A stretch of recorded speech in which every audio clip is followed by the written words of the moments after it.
Hello बच्चों, आज हम दो मैट्रिक्स के मल्टीप्लिकेशन के बारे में सीखने वाले हैं और इसके अलावा भी काफ़ी कुछ बातें मैं बताने वाला हूं कि आखिर कौन सा कंडीशन है जिसमें हम मैट्रिक्स का मल्टीप्लाई कर सकते हैं। स्टार्टिंग के कुछ बातों को आप केवल ध्यान से सुने और समझें और लास्ट में मैं ये बताने वाला हूं कि आपको एक्चुअली में लर्न क्या करना है। ठीक है, इसलिए आप वीडियो को लास्ट तक देखें। तो चलिए, सपोज मेरे पास में एक मैट्रिक्स है, इसमें मैंने कुछ रो और कॉलम के एलिमेंट्स लिख रखे हैं जिसको मैं डिक्टेट करता हूं, ध्यान से सुनिएगा। ये A11, A12, 13, 14, 15, A1N, ये सपोज कुछ एलिमेंट्स मैंने लिख रखे हैं जिसमें 1 1 1 2 1 3 मतलब बाद वाले जो है वो बढ़ता जा रहा है 1 2 3, वैसे कहां तक बढ़ा, n तक बढ़ा।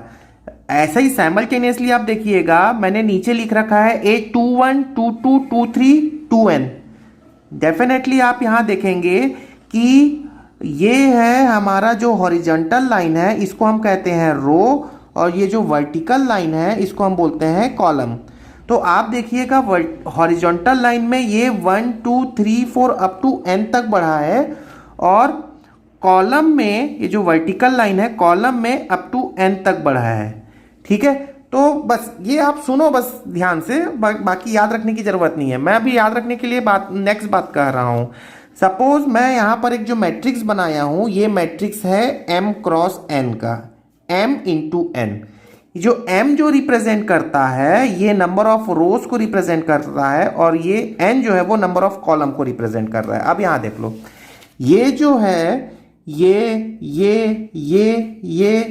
जो है क्या रिप्रेजेंट करते हैं, ये नंबर ऑफ रो को रिप्रेजेंट करते हैं, कितने रो हैं। और ये क्या रिप्रेजेंट कर रहे हैं, ये जो खड़ी लाइन है ये क्या रिप्रेजेंट कर रहा है, कॉलम को रिप्रेजेंट कर रहा है। तो हम इस मैट्रिक्स का ऑर्डर क्या हो गया, m क्रॉस n, मतलब m है नंबर ऑफ रो और नंबर ऑफ कॉलम। ठीक है, यहां हमने लिख रखा है ये जो हॉरिजॉन्टल लाइन है इसको हम रो कहते हैं, और ये जो वर्टिकल लाइन है इसको हम कॉलम कहते हैं। और यदि मैं कभी किसी मैट्रिक्स को लिखता हूं m क्रॉस n, तो ये कहलाता है मैट्रिक्स का ऑर्डर। ठीक है, जहां पे नंबर ऑफ रो आपको पहले लिखना होगा और कॉलम बाद में लिखना होगा। चलिए, इतना आपने सुन रखा है तो चलो अब आप केवल एग्जांपल्स को याद रखो, जैसा मैं हमेशा अपने वीडियो में कहता हूं। एग्जांपल्स देखिएगा, यहां पर इस मैट्रिक्स, सपोज मेरे पास में एक मैट्रिक्स है, इसमें कितने रो हैं, तो याद देखो ये है 1 रो, ये है 2 रो, ये है 3 रो, तो नंबर ऑफ रोज कितने हो गए, 3 हो गए। अब कॉलम देखो, ये है एक वर्टिकल लाइन, ये है एक वर्टिकल लाइन, कितने कॉलम हो गए, तो हो गए 2 कॉलम हो गए। तो इस मैट्रिक्स का ऑर्डर कितना हो गया, तो 3 क्रॉस 2। क्लियर हो गया, बस यही आपको समझना है। दूसरा एग्जांपल देख लो, कितने रो हैं, 1 2, तो नंबर ऑफ रो कितने हो गए, 2, कॉलम कितने हो गए, 3, ये कॉलम है 1 2 3। ठीक है, मैट्रिक्स का ऑर्डर कितना हो गया, 2 क्रॉस 3। ठीक है, चलिए नेक्स्ट एग्जांपल देखिएगा। नेक्स्ट एग्जांपल में कितने रो हैं, तो ये 1 रो 2 रो 3 रो, तो नंबर ऑफ रोज कितने हो गए, 3। नंबर ऑफ कॉलम देखिएगा ओनली 1, तो ये हो गया 1। ठीक है, तो मैट्रिक्स का ऑर्डर कितना हो गया, तो 3 क्रॉस 1। क्लियर हो गया, बहुत सिंपल। यहां देखिएगा कितने रो हैं, 1, आप रो को पहले ध्यान दें, तो ये है रो, कितने कॉलम है, 1 2 3, तो ये हो गया 3। मैट्रिक्स का ऑर्डर क्या हो गया, 1 क्रॉस 3। बहुत सिंपल। चलिए ठीक है, अगली बात देखें। चलिए अब प्रोडक्ट के बारे में थोड़ा सा सुनते हैं कि एक्चुअली मैट्रिक्स का प्रोडक्ट कैसे फाइंड आउट करें, मल्टीप्लिकेशन कैसे करें, गुणा कैसे करें। ठीक है, तो मेरे पास में सपोज मैट्रिक्स ए है, इसको मैंने मैट्रिक्स 1 कह दिया है। यहां मैंने मैट्रिक्स बी लिखा है जिसे मैट्रिक्स 2 कह दिया है। इस मैट्रिक्स का ऑर्डर बोलिए जल्दी से क्या होगा, तो आप बोलोगे 1 2 3, 3 रो है, तो 3 क्रॉस, कॉलम कितने हैं, 2, तो ये 2 लिख लिया, 3 क्रॉस 2। यहां पर ये रो कितने हैं, तो आप बोलोगे 2 रो हैं, कॉलम कितने हैं, 1 2 3, 3 कॉलम है। क्लियर हो गया। चलिए अब इसको मल्टीप्लाई, कब इनका मल्टीप्लिकेशन पॉसिबल है। दो मैट्रिक्स मैंने ए और बी लिखा है, इसका यदि मैं प्रोडक्ट कर रहा हूं तो क्या प्रोडक्ट पॉसिबल है, संभव है कि नहीं है। तो ये चेक करने के लिए क्या चेक करोगे, आप देखोगे number of column of matrix 1, ये है आपका मैट्रिक्स 1।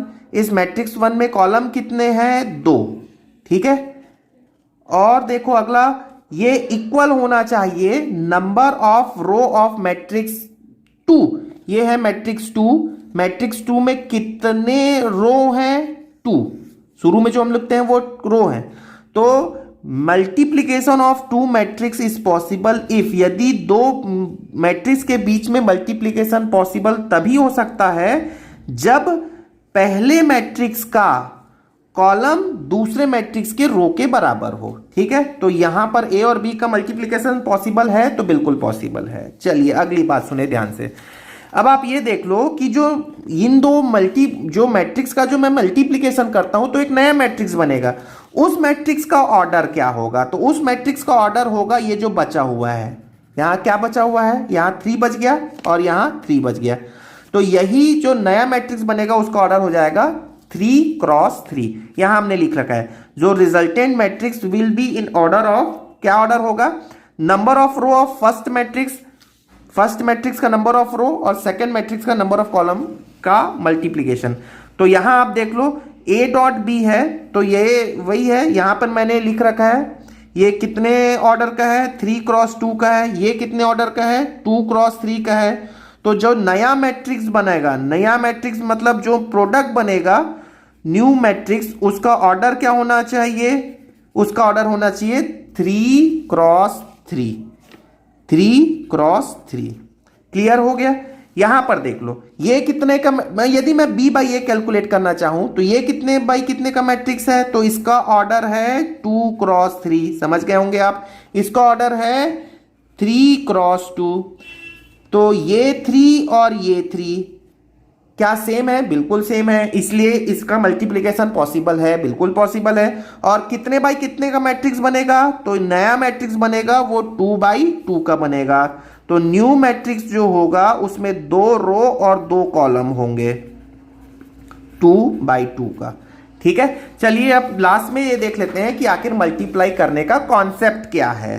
ठीक है, तो आप ये देखना, सपोज यहां पर 2 मैट्रिक्स मैंने लिख रखा है, इसका ऑर्डर क्या होगा बोलिए? तो आप बोलोगे 3 क्रॉस 2 है।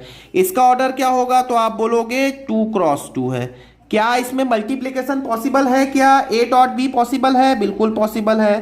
क्यों पॉसिबल है? क्योंकि यहां का जो 2 और यहां का जो 2 दोनों सेम है। ठीक है, यहां का कॉलम यहां का रो सेम है। चलिए अब मल्टीप्लाई कैसे करें? मल्टीप्लाई करने के पहले आप ये थोड़ा सोच लें कि आखिर ये कितने बाई कितने का मैट्रिक्स बनना है। तो ये बनना है 3 बाई 2 का। ये 3 जो शुरू में लिखा है वो 3 बाई 2 का मैट्रिक्स बनना है, मतलब 3 कॉलम होंगे, 3 रो होंगे और 2 कॉलम होंगे। चलिए आप देख लेते हैं मल्टीप्लाई कैसे करेंगे। ध्यान से देखो, आप मेरे इस पेन को देखिएगा, इन 2 का मल्टीप्लाई करना है इन 2 से। ठीक है, और बीच में एडिशन करना है। देखो क्या होगा, मैं लिख रहा हूं, ध्यान से देखें, 2 इंटू 3 मतलब 2 इंटू 3 प्लस 1 इंटू 2, 1 इंटू 2, ये आपने यहां लिखा। ठीक है, फिर इन 2 का ही मल्टीप्लाई करें इन 2 से और बाद में ऐड कर दें और यहां लिखें। देखिएगा 2 इंटू 1 प्लस 1 इंटू 3, 1 इंटू 3, ये हो गया। बहुत सिंपल। अब देखो, अब नीचे के लिए क्या करेंगे? इन 2 का मल्टीप्लाई इन 2 से, फिर इन्हीं 2 का मल्टीप्लाई इन 2 से, उसको यहां और यहां लिखने वाले हैं। तो क्या होगा? 1 इंटू 3 प्लस, देखो 1 इंटू 3 प्लस 3 इंटू 2, ध्यान से देखते रहे आप, 3 इंटू 2, और यहां क्या होगा? 1 into 1, 1 into 1 plus 3 into 3। Clear हो गया?